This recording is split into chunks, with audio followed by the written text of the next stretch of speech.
Sweet. All right, being 7 o'clock, I'd like to open the January 6th, 2021 planning board meeting. First up at 7 o'clock is the continued public hearing for the Town of Charlotte Water Sewer Department site plan to construct an access road for proposed public water supply on Jail Road. And I think that Randy had emailed us this afternoon the updated, greatest and latest from Graves as far as the response. Right, Randy? Yes, I just got this today from Graves.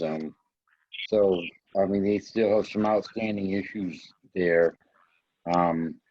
Peter Boyer, the water and sewer superintendent's on. I don't know if any of this, some of it's stormwater issues that, and some of it's issues that is being addressed through the Conservation Commission. And as you can see, Mike made a couple of comments in reference to I'm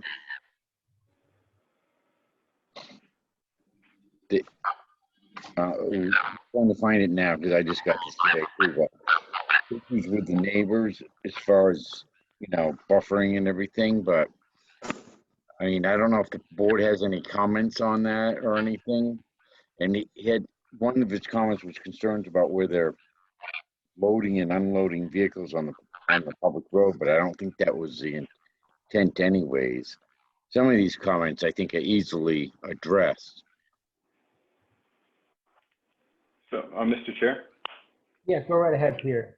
So we received Graves' comments as well this afternoon. I spoke with Beta, our engineering company, and they don't have any concerns or any issues with the concerns, and they feel they can adequately address them.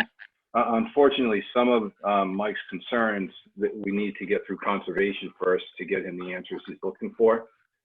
Some of it, I think, centers around the stream crossing that we have to go through. We're kind of hoping it would be designated a intermittent stream where we could just do a 48-inch, like a corrugated metal pipe, but that's not the case. We have to design a 3-sided cement culvert. So that's going to be presented in front of conservation at their meeting on the 20th. And once that gets designed and approved through conservation, the rest of the stormwater stuff will fall into place. And most of all of Graves' other comments will be addressed. As far as the only underlying issue would be where he talks about truck traffic and stuff like that to remove the fill. We are possibly going to have quite a large amount of material to be trucked out of there. But until we go out to bid, we're not going to know who is going to remove the material and where it's going to go. So I just ask that we be allowed to kind of set up a design a traffic management plan to be put in place once we find out who's going to do the work, and that can be approved at a later date by the police, by highway, and by Randy.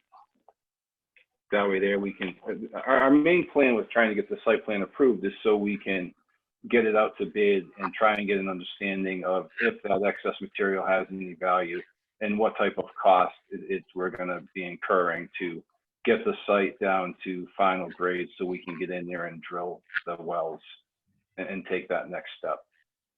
So as you see in the design, there is quite a bit of fills in there also where the access road's going to go. So some of the material that we're taking off as part of the cut will be used on site as long as it's suitable, and we should be good to go there. So we talked to Randy today about possibly postponing or continuing the hearing tonight, but I still want to kind of get it on here and see if any other residents might show up with some different concerns I haven't heard of.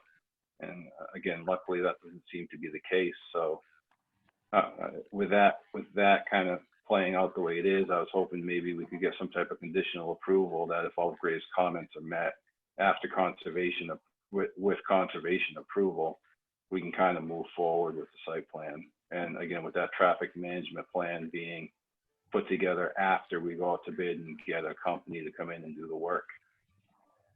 Right, I'll comment on the traffic management plan too. It's really going to be, you know, the fact of notifying the police and then Jerry Foskett from Highway, so that they're aware of that it's going on. You know, so if the police, Jerry, have no issues with it, then I won't have any issues with it. So that easily can be addressed at a later date, whenever the time comes.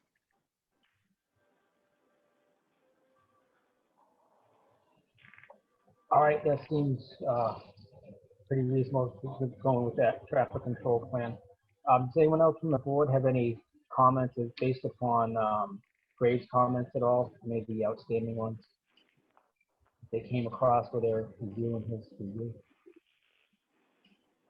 Yeah, through the chair, Peter, Right. was there a plan to resurface Gale Road after this construction, or, I mean, it looks like, no, repair No, any damage to the road, or? well, I'm sure, again, the intent would be to not cause any damage that would need repair, but if part of this process did cause damage to the road, then sure, that the contractor or us would be responsible to repair it. But again, I think Gale Road is in decent shape where we're looking, so it's not like it's a subpar road where if trucks going in and out of there, it'll get destroyed. But again, if it's, I'm sure we'll work with Jerry Foskett and Highway to make sure that it will be left in as is condition or better if it needs some issues addressed. Okay. I just want to make sure that that's up front and talked about. I know that's a lot of construction equipment driving over that road, and a lot of trucks hauling this substrate out. Mr. Chairman, Yeah, go right ahead, Bill. Peter, what's the duration of the project and start time and duration? I don't know. I won't know until we kind of go out to bid and get somebody to come in and kind of give us that information. And the start time is totally up in the air, and the duration will come into time of year, weather, and how efficient the contractor is doing the work. I would like to think that we could have this done anywhere from 4 to 6 months with a good kind of spring, summer construction season. Because there is no real, from all the soil borings we've done, it is nice, silty, fine sand, clay material. A little bit of gravel on top, but there's no big boulders, there's no ledge. Right. So everything that we're taking out should be pretty easy digging, should be easy to move, and then just, the road design is done, get that completed from the well field out, and then just start moving the material from there. And then what's the larger picture? Then do we extend the water lines down through Gale Road and to the wellhead, or, what happens next after this? So the next step will be to actually install the public water supply wells, and that'll probably be 5, say 8 or 12-inch wells. Once those are installed, we'll do the long-term pump test through DEP to verify the quantity that we can get without adversely affecting the neighborhood wells and all that.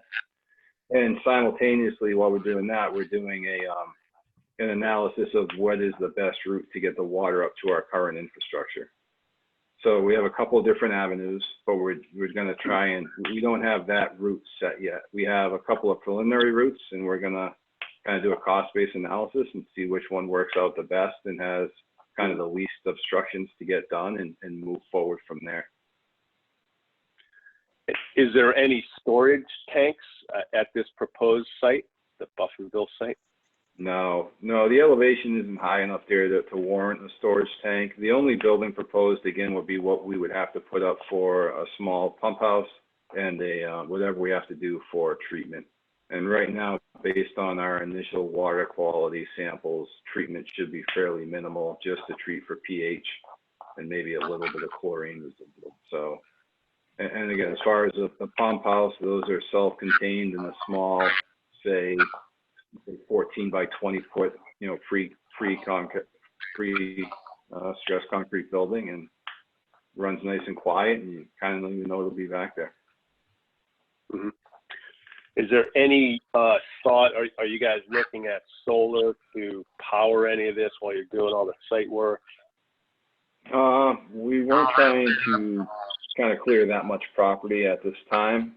So where the well field is, there'll be a nice little field that will be created. We'll still have plenty of acreage around that where we could possibly clear more for solar, but at this point, we don't want to kind of get in there and take that many trees down and affect that much of the land yet. Thank you for entertaining those questions, Peter. Thank you. All right, John Smith, do you have any questions or comments? I think it looks good. Good road profile for the road going in there. So basically, it's just a plan for the road, and so he can get in there and do what he's got to do to level it and drill and get the wells started. All that other, you know, maybe an easement to get to an easier way to get the piping out of the site and such, that's down the road. So I think the plans look great, and for what Pete's proposing to do at this point in time to get it out to bid, those plans are plenty sufficient to do that. So. All right, thank you. Gene Vincent, do you have anything? No, I'm good with it. All right, Alicia? Any questions or anything? None, I think they've all been answered. Thank you. All right, I guess this would be for the board. It seems like the only thing that's outstanding is that for the print to be stamped by Mike through Graves is the stuff that needs to be adjusted to conservation is. Right, he Does anyone- won't, I'm sorry, Yeah, that's all right. he can't really give his final approval until conservation signs off on it, so. But I guess what I'm asking the rest of the board members is, do you have any reservations as far as what water and sewer superintendent put forth as far as an approval based upon approval from conservation and final overview from Mike?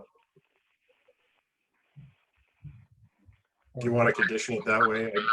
I'm just putting forth to the board for discussion to see if we're open to that, since the superintendent put it on the table, and I'll get the board's feeling on that.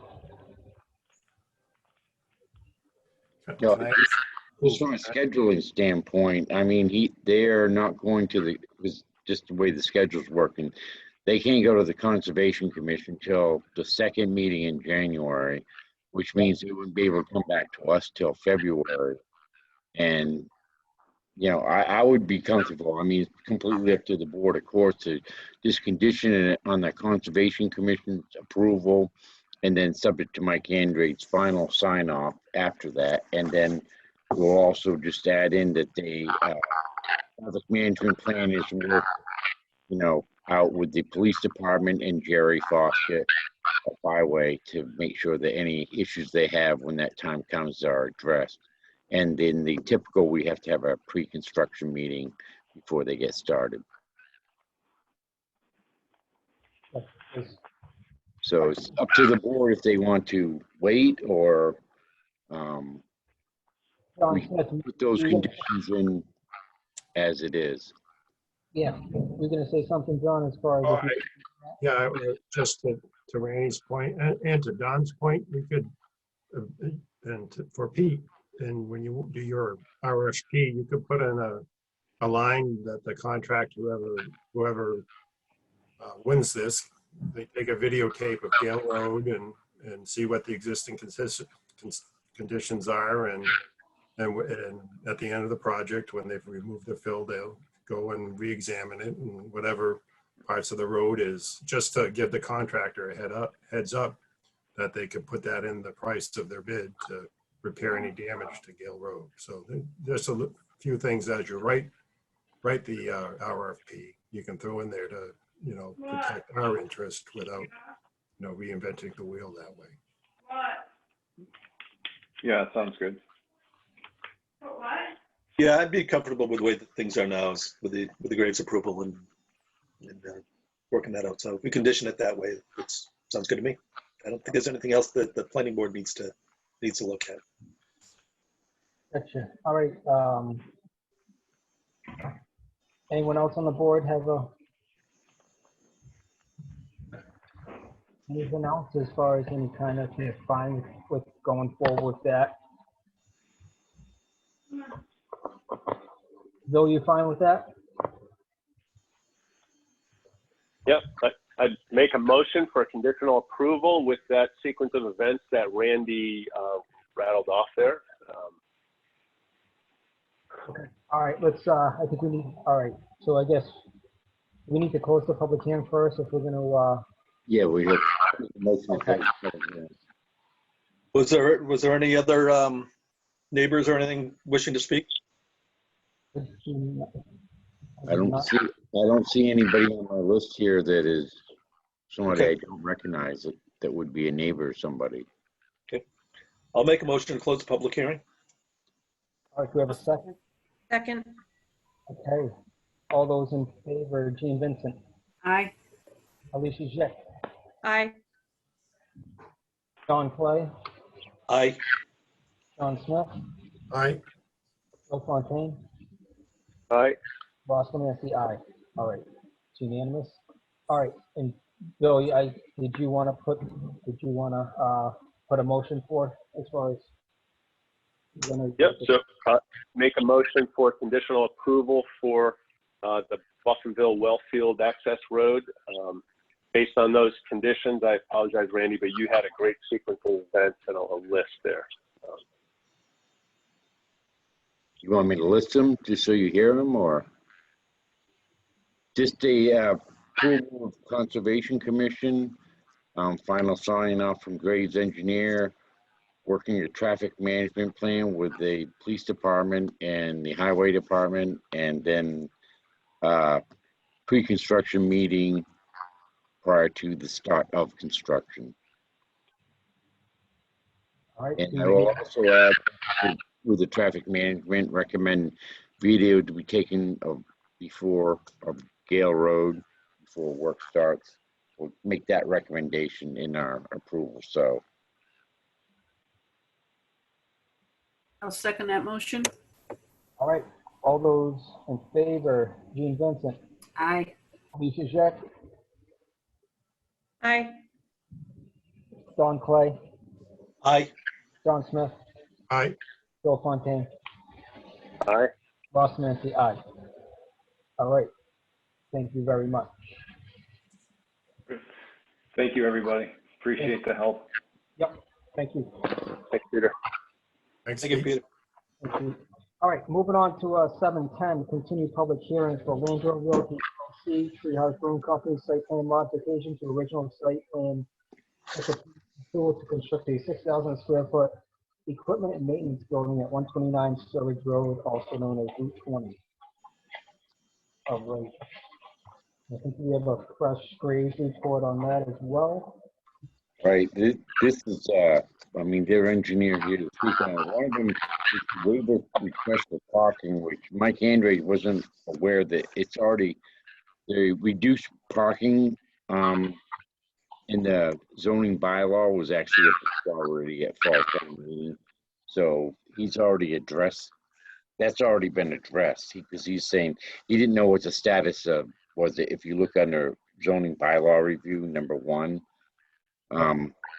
that bylaw has already been, approved by the town at the fall town meeting. So that part's been addressed.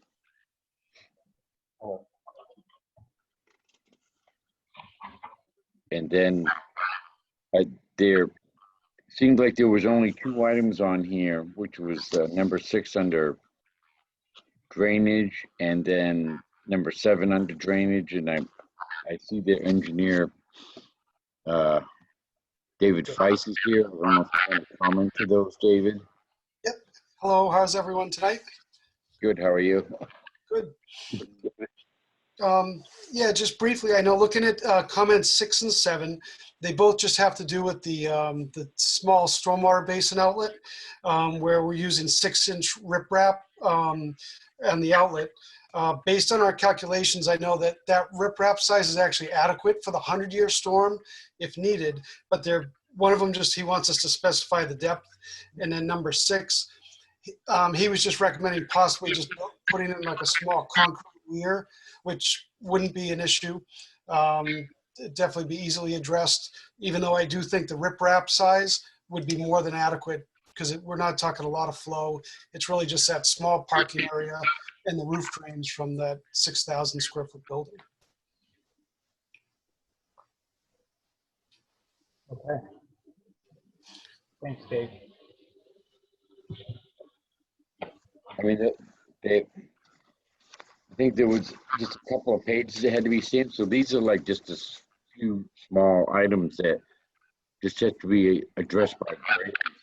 Or, other than that, they've addressed all the concerns of Graves Engineering in some of the first report, so they don't have any other outstanding issues. Does the board have any questions or comments on the Graves report? None from me. They look like they've been addressed. Okay. I don't have anything. All right. No comment. Okay. Good to me, Russ.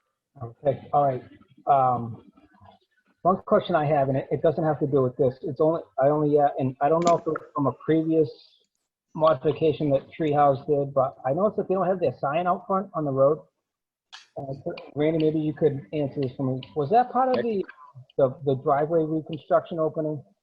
They had proposed to relocate the sign. I don't know what the status is. Maybe David would know, because I thought they were going to do it as well.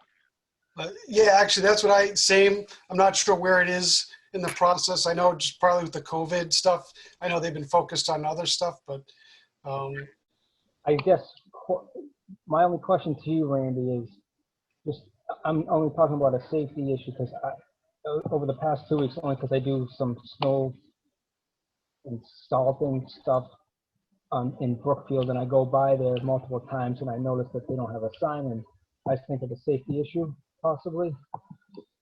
And I just wonder if, as part of leverage the board could use the sign is from them proceeding to start construction on this. But, Off the table. I have to admit myself, I go through there just about every day, and the people that know where Treehouse is They are know where it fine. But it's the people that are using the GPS, and it's like, oh, there it is, and they like do the quick, go into there. And I've seen it many times, especially now if the road's all improved there. So I would be happy to make that a condition of approval, because I agree they need something, because if you don't know it's there until you come up upon it, it's kind of hairy, when somebody's going 50 and all of a sudden they want to do a left turn or a right turn, whatever. and Mr. Chairman, I'll definitely pass that along to Damon and Kim after. I know they intended to, but I'm surprised they haven't done it, just so, I mean, it seems like plenty of people can find them, but still. Yeah, you never know. And I mean, Yeah. does anyone on the board have a problem with that being inserted as a condition, only to ensure that it gets done? Because they were going to do that as part of the driveway reconstruction, and that was the last project, Correct. I just don't want things to get mixed as far as different site amendments to a particular site. Right. I think that's a great catch, Ross. And as they get bigger with their expansion, they're only going to get busier. And now that it's takeout, I believe it's takeout only with the new restrictions, they definitely need the sign. Yeah, and they are now have the left turn coming out of there as well. It's being monitored, but they are allowed to do it now. So it's even more of a reason that sign would be handy. What kind of time period are you? I mean, it's in the middle of winter now, so I say we have to get into like April, I guess, to be fair, to be able to get the sign in the ground. I don't know how difficult it's going to be. Seems like they got plenty of equipment, so. Yeah. So, all right, I guess we keep this rolling. Does anyone else have any? It seems like no one else has any issues with any of these bullet points. I think that between Graves and Dave, they can figure out just these two items, and I think Dave, this seems to be very easy fixes. So, I mean, do we want to close the public hearing and have a motion to do that, and then keep it going? Make a motion to close the public hearing. You have a second? A second. Yep. All right, all those in favor, Gene Vincent, Aye. Lisa Jack.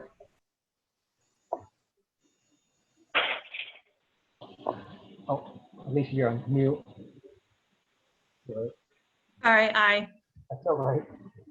John Smith, Aye. Don Clay, Aye. Bill Fontaine, Aye. Ross Mancy, aye. All right, do we have a motion to approve the site plan with conditions set forth in the grade report and then them installing a sign out front? Make a motion to Oh, do you approve the You wanna site make- plan. want to, I would set a date just so, I'm sure they'll comply with it, but if you give them an actual finite date, you know, whatever it is, April 1st or whatever you want to choose, but just don't leave it open-ended. I think a finite date would be a better way to handle it. Well, I guess the thing is, if they don't have the sign in, they can't start this building. I think by putting it as a condition on this, wouldn't would that Prior work? to the construction of the building, they install their, Yes. okay, Even a temporary sign, you know, a banner or something out there just to mark Yeah. that location. they had one, but I don't know what happened. Fell Yeah. apart or whatever. Do we also want to mandate how big the sign has to be? Because you could have a teeny weeny little sign, or if it's not big enough, because when you're flying by on Route 20, and I know that there's some very strict sign regulations in town, but I think we should mandate how the minimum it has to be as well. Well, I think their intent was to put it up like the one that they used to have, which was more like a banner. I think that's like 3x5. I'm not sure the exact size, but it looks like a 3x5 sign.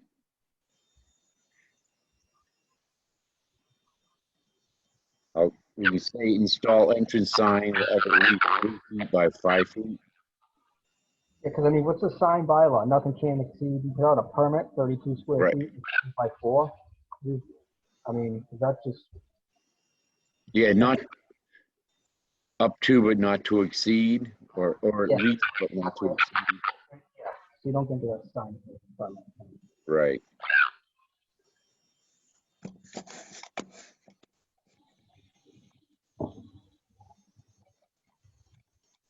Maybe we could ask Kurt just to make sure it's right, so he that says it. Well, yeah, Well, you'll have to get a permit through him anyway, so he'll definitely be making sure it's right. Yeah, they must have gotten a permit previously for the sign anyway. So Right. there must still be a permit for the sign. Correct. So I'll make a motion to accept the Treehouse Equipment Barn pending the Graves Engineering review and the remedies of that, and making sure the sign is reposted in front of the property prior to any construction. Do we have a second? I second. Yep. All right, all those in favor, Gene Vincent, Aye. Alicia Chick, Aye. John Smith, Aye. Don Clay, Aye. Bill Fontaine, Aye. Ross Mancy, aye. It was unanimous. Thank you very much, Dave. Thanks, Yeah, David. thank you very much. Good night. Thank Happy you. New Year. Right. All right, moving on, we have some approval not required. A&R. Yeah, the first one is on Wakefield Drive, which they are basically combining 2 lots of land to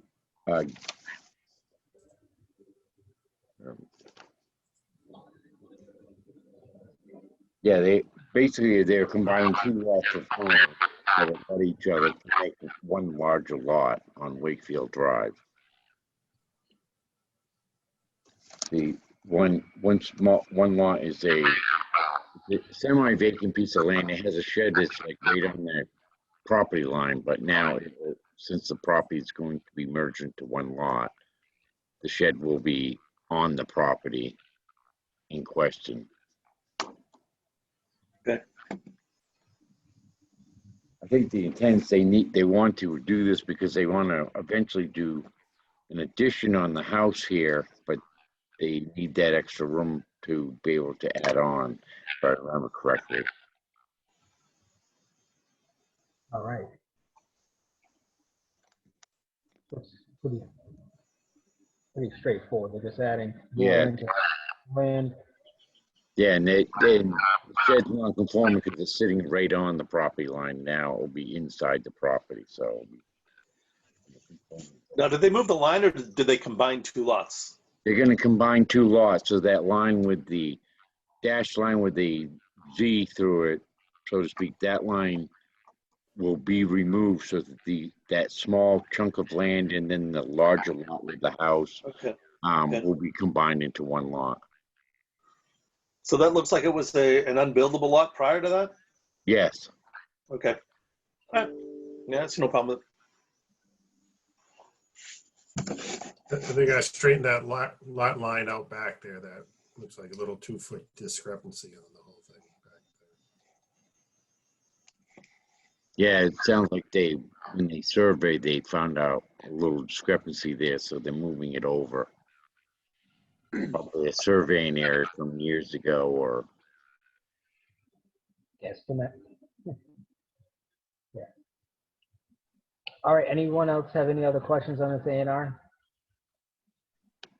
All right, do we have a motion to approve? Make a motion to approve the Wakefield Drive A&R. Is there an address? House number 4? yes, I second. 4 Wakefield Drive. Okay, so moved. Okay, second.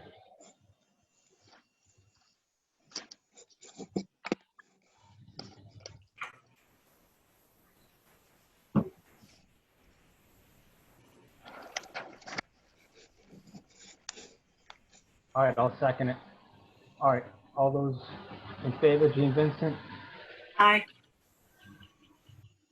Alicia Chick, Aye. all right, John Smith, Aye. Don Clay, Aye. Bill Fontaine, Aye.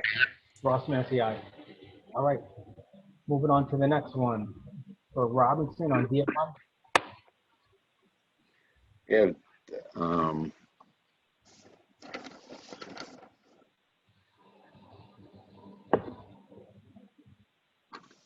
this.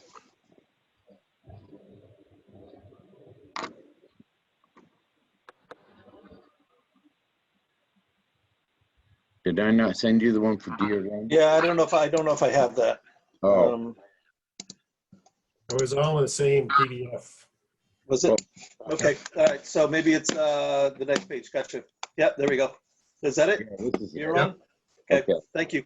Thanks, John. So, on this one, they're basically, this lot that's at the end of the cul-de-sac on Deer Run, as you can see, is semi-triangular shaped lot, or pie-shaped lot, but it has a ton of wetlands on it. So they're basically buying this rear parcel out of this 69 plus acre lot and adding it to this lot on the end of Deer Run. So they basically give them some buildable area for a house on that lot. With all the current wetlands on that lot on Deer Run, there isn't a lot of room for any improvements. So by adding this rear portion of land on parcel A, it'll give them enough room so that they can have a buildable lot and develop the lot. So it's taking the,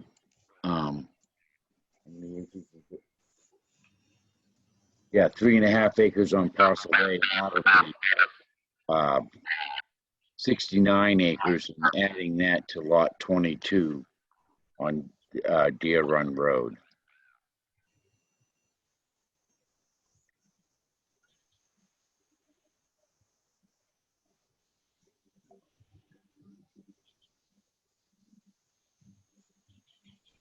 Questions? Does anyone have any questions?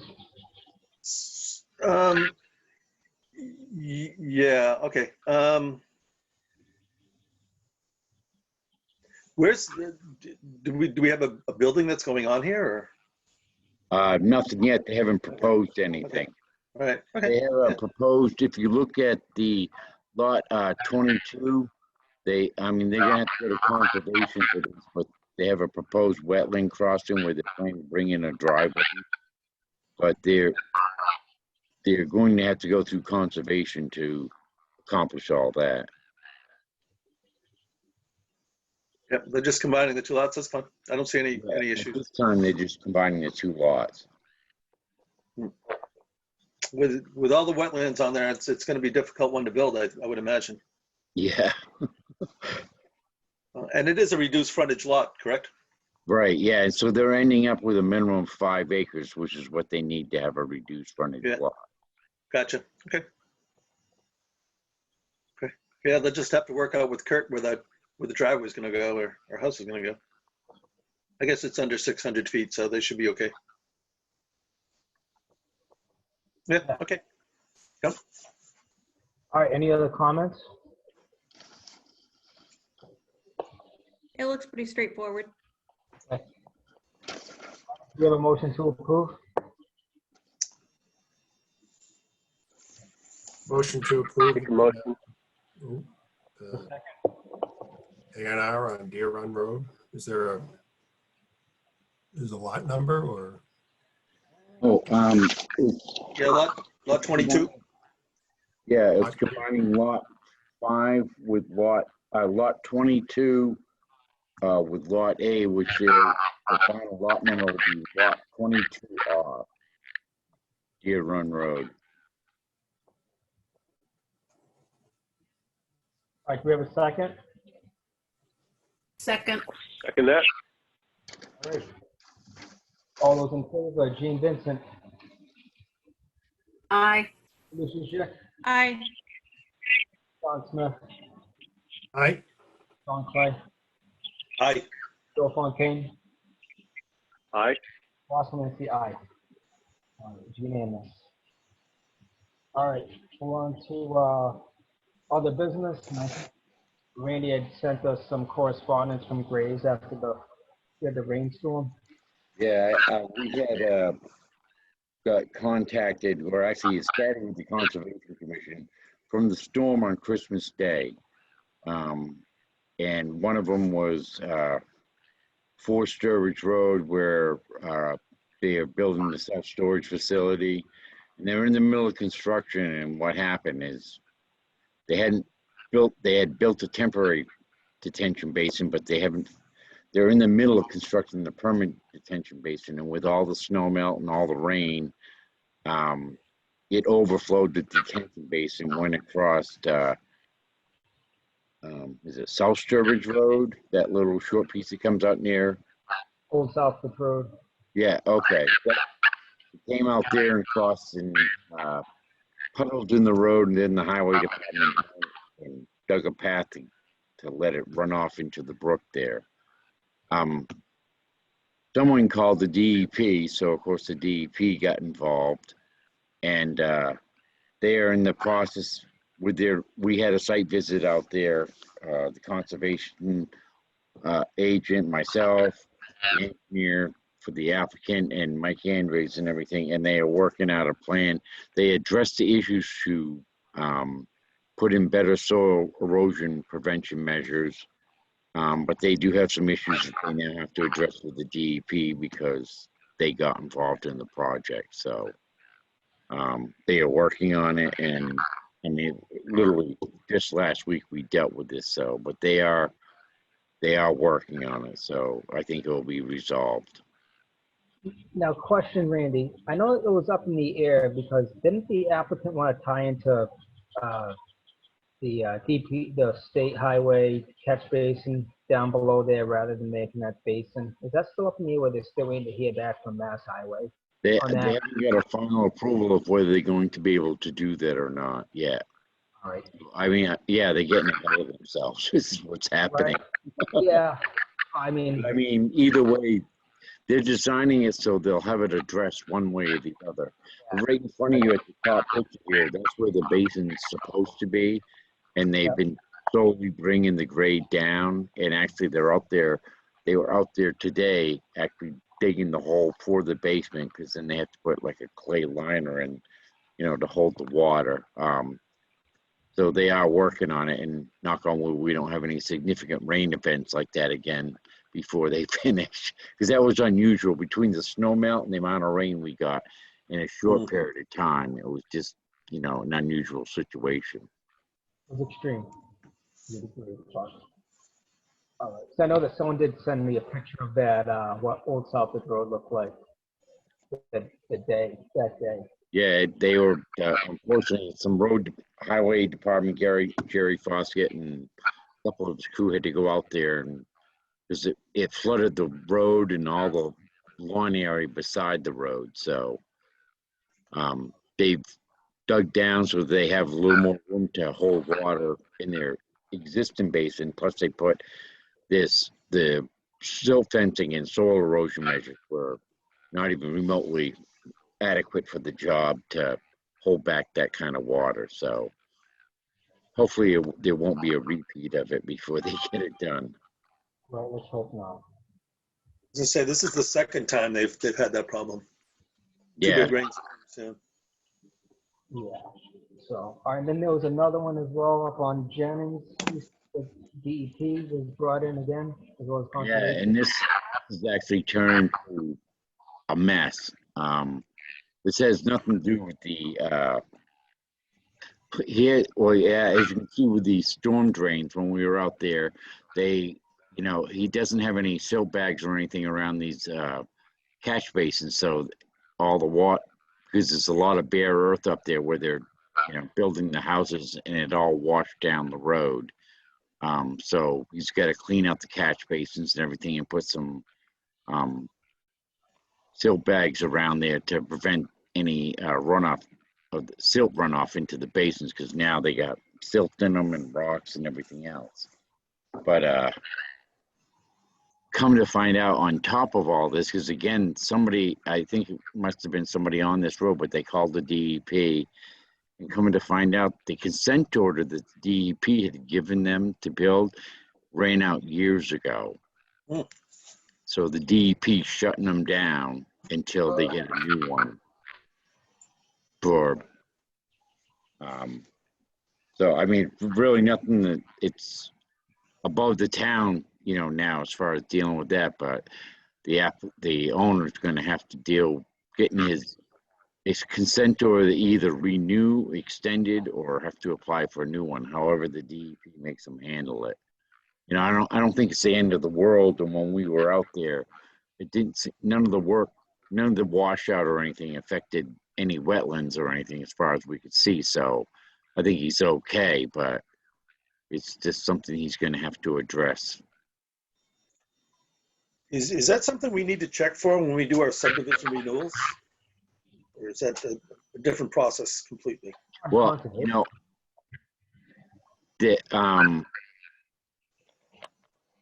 Rose Conway, who's acting as a conservation agent right now, said she was surprised that it didn't get picked up, because it was 2013, I think she said, that it ran out. This is many years ago. So how it, got overlooked all these years didn't make sense to her either. So I agree. There's something that we should, because of this one in particular, that if somebody's asking for extension, that we should probably make sure that all of their other approvals are still in place and something hasn't expired. So that it's kind of like a trigger point to remind us to just check to make sure that something like this doesn't fall through the cracks.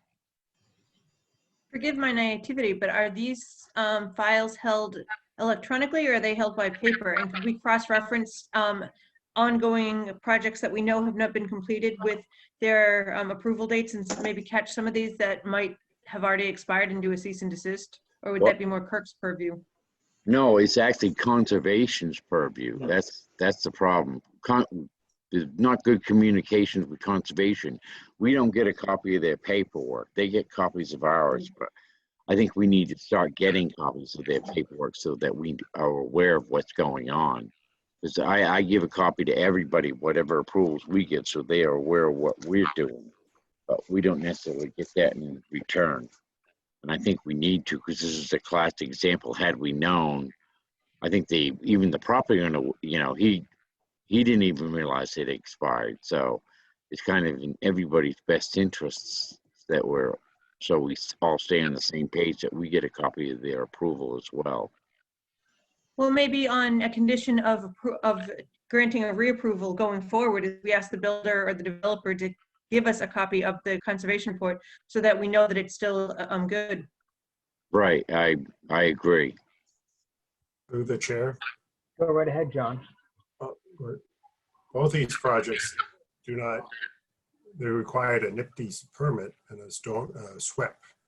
And that documentation after there's a whole, especially in the stormwater pollution plan, has a whole list of remedies and rules and regulations for developing this site and installing erosion controls and monitoring the erosion controls after storm events and monitoring the amount of water. And according to Mike, both these projects do not have that. That's So that's just because I do this every day and I need to adhere to that. Usually after, with this SWEP, you either have a third party come in and review every week or after a certain amount, say a ½ inch of rain has occurred on site. They come and review the site, they take note of what erosion has occurred and look at the erosion controls, see if they're in good standing. And that report, I believe, goes to the Conservation Commission. And then we are able to the point that we're kind of fighting, not fighting, but not knowing is that report should come to us also. So when we approve these projects and there's a stormwater a SWEP that is required on these projects, we should be able to have that report, hold the developer of that land responsible or the contractor responsible for that. And it kind of takes everybody out of a loop because there's a document there and we follow the rules there. So that could be something. And I know, I don't really know what's going on with our Conservation Commission. It doesn't seem like, and I'm not throwing stones or anything. I know that Rose is covering for 2 towns now, but I think that as spring comes in, it could be an issue with all the runoff and what normally spring brings on sites. Yeah. Good points there, John. So I know that I think Todd would take care of a lot of the site visit stuff during these rain seasons, especially after when we had on Christmas Day there. And I think there's a void there. And it's unfortunate that he's not working, but Yeah, I mean, it's just if the permit was there and so it would be like, well, and then there would be a remedy instead of the DEP before the DEP comes and shuts you down. Or at least there'd be an intermediate step for even the contractor before the state got involved to have whatever that prescription and that stormwater pollution plan prescribes to deal with this runoff and to work, keep it in town. And it's just the failure of what we got going on in the town at this time, and I know we're shorthanded, tremendously shorthanded at this time. That's what I agree with you, Ross, as well, because that Todd would be proactive and he'd be on top of all of these projects going through, and particularly when there's some sort of, rain event or something. And I don't know if they're using an outside contractor as an engineer right now in lieu of Todd's absence. So, because Rose, I don't believe is, qualified as Todd was as far as being able to determine if stormwater measures are done properly and everything. I think she's learning, but, she definitely didn't have the experience that Todd did. right. And also, if they're outsourcing, I mean, who's picking up the tab for the site visits after a rainstorm? Well, that's the problem. Todd was doing it. He was already an employee, but he was also trained. But now they're outsourcing. So every time somebody goes over there, they got to be paid. Yeah, absolutely, compensate, whatever. Just to my point, they're in violation of the National Stormwater Pollution Act because they didn't file a SWEP, and it was required at the time in order to get this project. So there could be some ramifications for both these projects if they don't get their paperwork in order. And it's not on us, or they haven't done it, you know, so maybe we should ask those people to get on the stick and file a NEPD's report so they could get a SWIP established. It does cost some money, or it's not a whole lot of money to establish a SWIP, but it's there for their protection also. Through the chair, and forgive my ignorance because conservation is not my purview. What is a SWIP and a NIFTY report? Go ahead, I don't know John. those acronyms. You're more tuned to this than I think any of us, since you work with.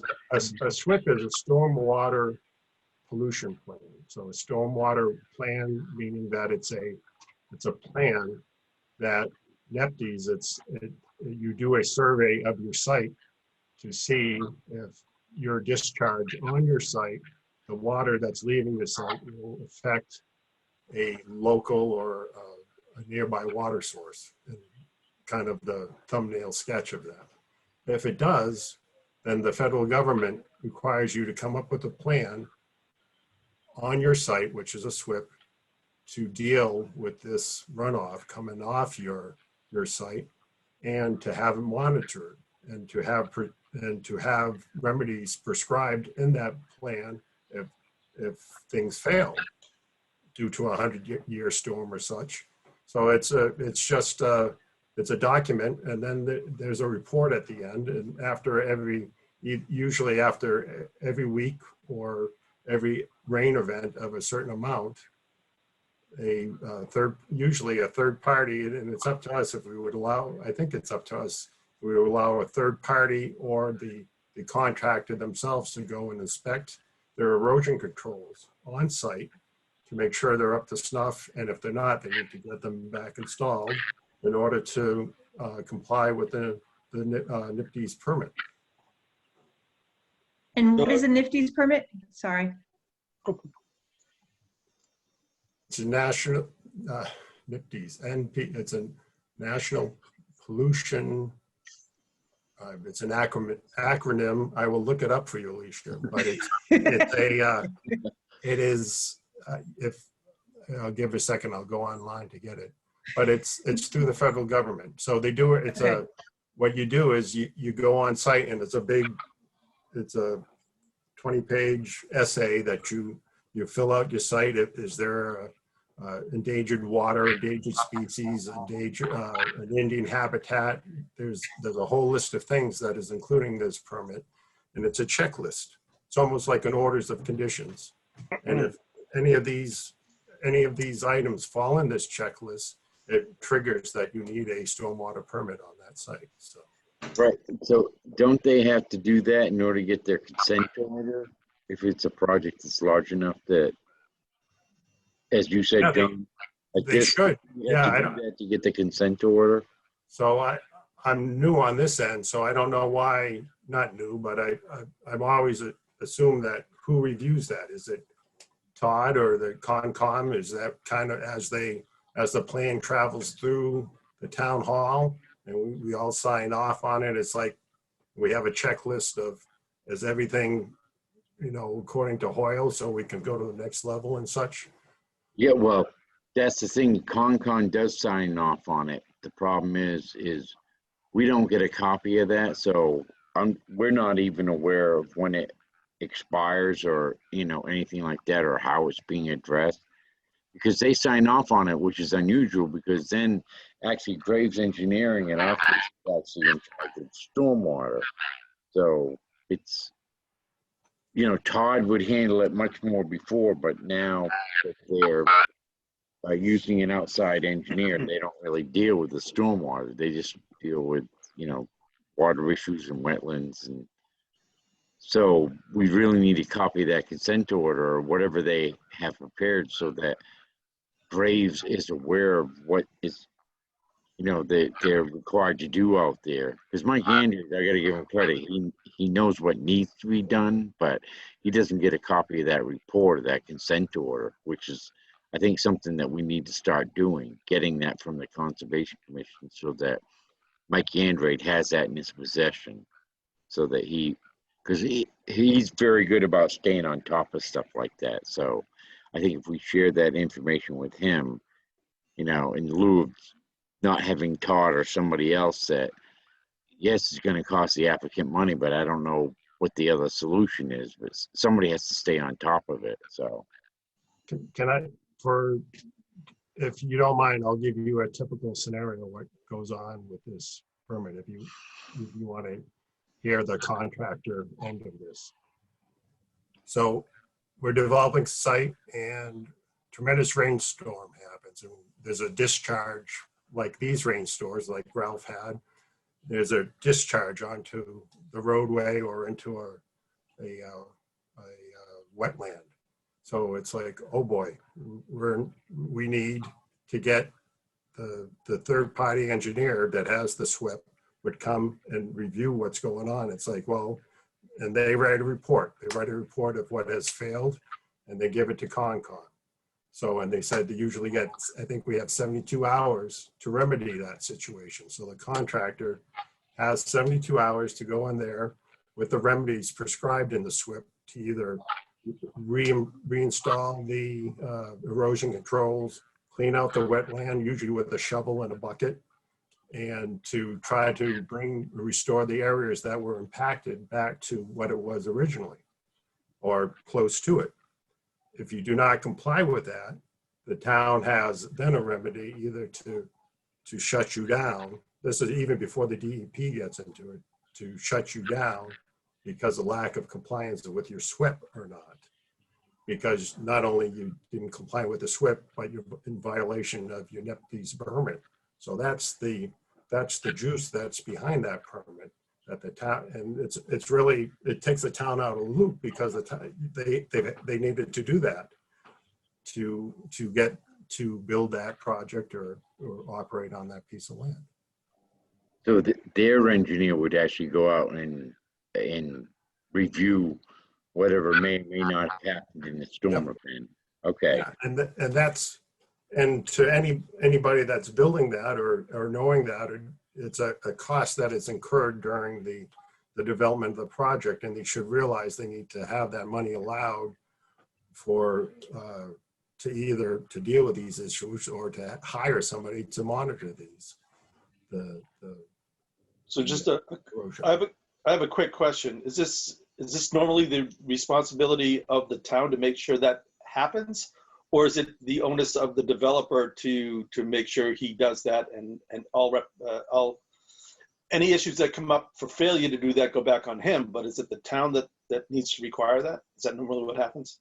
It's the national pollution, so it's a federal document. It's like the EPA, and so the EPA is federal, the DEP is state, and then we have our local conservation commission. So if we're in enforcement, and it's totally up to the town to enforce that. If some towns are very lax on their enforcement, and it happens, and it happens, and hey, or some people are on top of that too, you know. And it's up to and like Ross said, with Todd would be on it and stuff. But if we don't have that enforcement, if nobody steps into enforce it, it happens with no recourse. So then the town comes back, or people in the town, it's like, why is this happening? So then we have to work it all backwards to see what steps were supposed to be taken. It seems like a quite common occurrence in this town, you know, to see what, you know, how things are supposed to be done. We're reactive instead of proactive. Yes. Do we need to get in front of Conservation Commission and find out why this happened and why this isn't getting done? Or is this, you know, we've got the ball now. Do we need to confront them? Well, right now, as far as these two projects, yes, they were reactive, but the DEP called the town, you know, after, because the DEP got called. Both projects, they had sent out a notice of violation and for both projects, because they have to address the issue. In that, I mean, the DEP is breathing down the Conservation Commission's neck right now to make sure that it gets taken care of. So these two particular ones are. I think it was kind of a wake-up call too, because Are there any fines for, Yes. Yes, there are. I missed that. Mike, I just got a message. Are there any fines for the fact that the developer had to have known that his permit expired and he went ahead anyway? Or is that on us to kind of back and forth? Think Well, that the- no, in all fairness, it's, you know, the responsibility always should be on them. And it's just like if you got a building permit and it expired, you know, it's not the building's office, you know, responsibility to call you up and say, hey, by the way, your building permit expired, you know, you need to renew it or whatever. You know, it's kind of the same thing with these, just like, you know, when their subdivision approvals, you know, expiring and they come in and ask for an extension, the responsibility really should be on them to make sure they're doing it. Unfortunately, especially when these projects are going on for longer periods of time, that stuff gets overlooked and forgotten about. And Alicia, some projects don't require an FD's permit either. If you're developing in a camp pit or something and there's no impacted waterway or Indian burial ground or any of the things that the NIPD's permit looks for, then it's solely on the town to make sure that that the erosion stays on site and that's it. John, though, isn't it, doesn't DEP, they have the authority to issue fines? Yes. And also EPA, if it's federal, they also have the authority to issue fines? Very rarely the EPA, there's two people, I think in Massachusetts, there's 2 or 3 people that work for the EPA traveling sites to look to see what's going on. So it's very rarely the EPA gets involved. The DEP Yes. more often gets involved, and there's fines that are levied for not, you know, prescribing to your permit. And if you don't have a permit, that's not good for the contractor. Did you Well, say Rose was working for a couple of towns now? John? I don't know, Rose. I have no, Okay. I don't know what's going on. So I don't know Okay. what's going on with the conservation. I know that the Jennings Road property, I guess the DEP is looking because it expired, the consent order expired a long time ago, and that kind of made them, you know, it's a one-time event where, you know, these things happen. I think the fact that the consent order expired a long time ago and he never took the time to extend it or renew it or whatever, that it made the DEP pretty unhappy. So I think they might be considering fines on that one. I can't speak for them, but they were, from what I understand, that's what they're considering. Plus, of course, they got to extend it or renew it, however they're going to handle that. Then that's going to be between them and the DEP. But to Randy's point, with no documentation, so so I'm on 3 projects now. After every rain event happens, I fill out with a SWEP. There's a person that comes and looks at the site, measures the water on site. They have a rain gauge on site to know how much water has fallen on the site. They review, take pictures. I go and I write a report on the rain event, and I submit it to the person who is running the site, who we're working for. And there's a SWEP file held on site in the trailer for not only the town, but if the DEP shows up on site, they're able to go in and look at every page of report that's there to make sure we're in adherence to the NEPD's permit. So I mean, that's what goes on. So Gotcha. Thank All you. right. It seems to me this letter from Graves to the planning board is really just a courtesy, like the enforcement goes to Concom, right? I mean, he's just notifying us, but That's correct. Concom has to fix it and follow up. And Yeah, so he's he's basically addressing the issues as far as the planning board issues, like, you know, he had some issues with the cleaning out of the catch basin and everything, because that's part of, you know, the construction of the roads with the subdivision and everything. But the actual enforcement and everything is really, the main issue is through Concom. Graves just got involved because of the stormwater part of it. Because we didn't know what it was until we got up there either. Because, you know, you get phone calls until you go see it. You don't know how good or, you know, how big a deal. We get called, you know, false alarms all the time. So, but because it was under the purview of the planning board, you know, an ongoing project, that's how Mike Andrade got involved. Is there any action that the planning board needs to take as a result of this notification? If he complies with what Mike Andrade wants him to do, which is basically, from the planning board perspective, cleaning out the catch basins and everything and providing silt fencing for him and everything, that's he's going to do what will need to be done to the satisfaction of his, you know, the planning board approval and continuing his construction. The other issues with, you know, his permitting and Concom and everything, that's a separate matter that they'll be dealing with him on that. So I assume that there's a time frame attached to this, that specific time to get this fixed. Yeah, well, right now, from what I understand, they're giving him a cease and desist until he fixes it. So, and I believe that's coming through the DEP. So it's going to be in his best interest to do it sooner than later.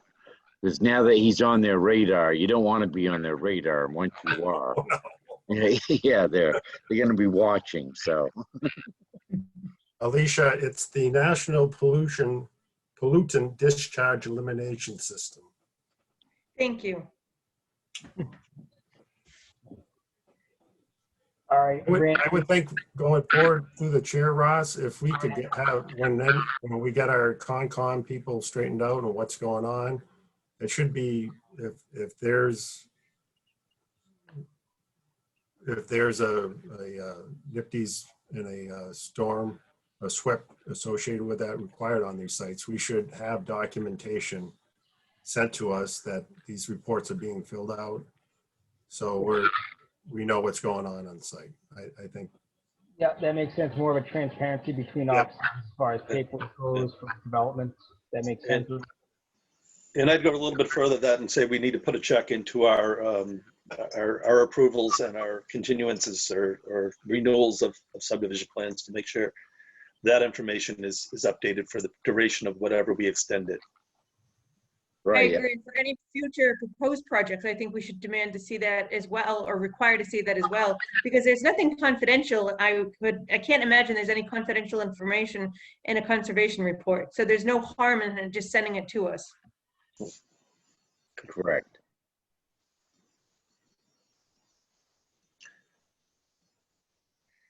I know for one of the developments off of Brookfield Road that was recently extended, we were looking for something. They had to go back in front of conservation to get something, and I think that was a good thing. This is just one step further. Yeah, that was, I believe it's Lamb Farms, and they were doing what they were supposed to do, what should have happened over here. So yeah, that project, they did go back and make sure that, you know, they're removing everything and staying on top of it. So we had a trigger of, I think it was 10 years or something like that, that would require that. Maybe we need to do that for every extension. You know, this has only been 7 years for Jennings, which is a long time, but it's still under, they were under our 10-year trigger. So we approved that without any questions. So. Well, that's the thing, is the Concom doesn't know if we are given an extension, and we don't know how long their approvals are good for. So if we have, when somebody comes in and asks for an extension, I go through the file, I'll see, well, oh, your Concom approval expired. You need to take care of this before we're going to do anything for you. Perfect, perfect. And correct me if I'm wrong, And John, conditions only good for 2 years, aren't they? Is that right? I thought it was a 3-year permit. Is it a an FD's? Two, I know that we just had to renew one of ours to get a whole new DEP number on. It was just a regular single lot, but we still have to file through conservation. And So what I got from Graves' letter, it's like, it's like, not for nothing. What you're asking me to do and look at all this stuff, I should have a stack of documentation to refer back. You're asking me to look at this one event and I have no history of what's gone on or anything. There should be more documentation so he can better, he's saying like, this is what happened today, but who knows what's going on because there's been no file or there's no paperwork on site for these two projects,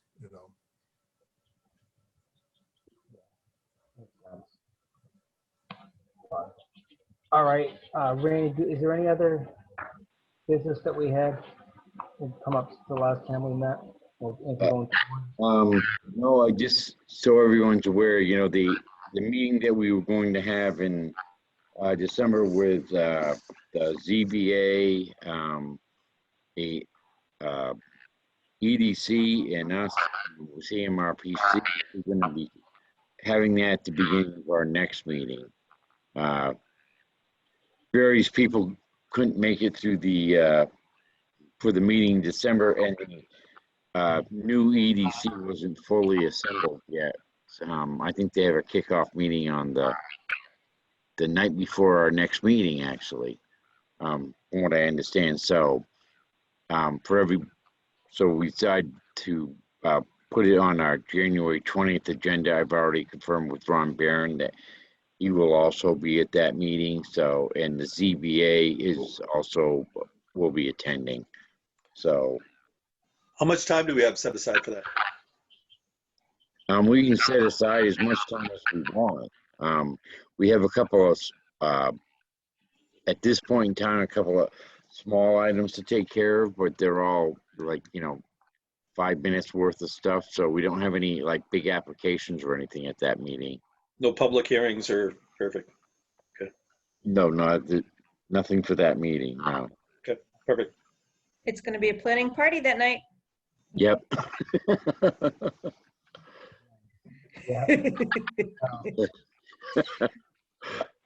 I have something for Mr. Chairman. Go right ahead. So it just occurred to me that I'm going to be traveling for the next couple of months, taking a bit of a sabbatical with my wife. And so I can dial into these meetings in the future, but it just occurred to me that I will not be around to sign any approvals from the planning board. That's a problem. I'm not sure how to address it. Well, right now, because I can dial in remotely, but I won't. I'll be out of town for the next couple of months.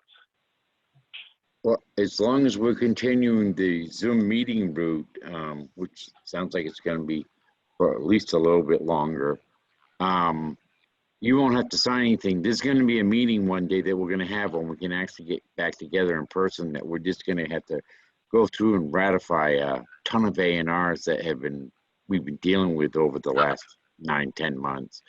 But at the moment, there's nothing that's going to have to be signed as long as we keep having remote meetings. Once we start getting back in person, that's when we'll have to start signing things. So if we keep the remote meetings for the next couple of months, Bill, you're off the hook. I make a Good. motion, we all I can travel keep with Bill. Yeah. Now, through the credit guys union, up. I do have We can access all to travel. DocuSign, so I could have everybody electronically sign anything needed. And we had a young lady do that from Brazil this morning. So you can sign from literally anywhere in the world that there's Oh, an that's internet true. connection.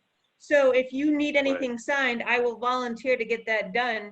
I just need an email address, your favorite 4-digit number, and you need an electronic connection, so don't be going to Africa, but pretty much anywhere else we can get your signature. And I Excellent. will not be I'm going up to using that. doc- So I can sign as the, as the side person. It would be tough to get that onto a Mylar though, wouldn't it? You'd be surprised. Right. Well, that's good. All right. Perfect. Nothing to worry about then. I can travel as long as I need to. Just get back when we have in-person meetings. Okay. Well, Yeah, in the Zoom meeting phone number, you're gonna have internet access. Our meeting numbers will be on there, and also the phone call-in numbers is always on the agenda as well. right. As long as I have internet or a phone, I should be good. Yeah, all right. Be safe traveling. Enjoy. Thank you. Yeah, we're closing on our house at the end of January, and then houseless. So we're going to hit the road and do a little road trip around the country. Yeah, that's awesome. That's awesome. I have some clients in town that just sold their house and they're going around the world for the next 2 years, taking advantage of the cheap travel prices. Wow. Wow. Wow. 2 years. I'm doing that through Google Earth, but that's kind of different. You can do it in a couple minutes. Yeah. You could fly really fast. Right. Super cheap too. Yeah. Randy, I have one thing. I noticed that through Office 365 or whatever we have some cloud access. We have OneDrive access and SharePoint access.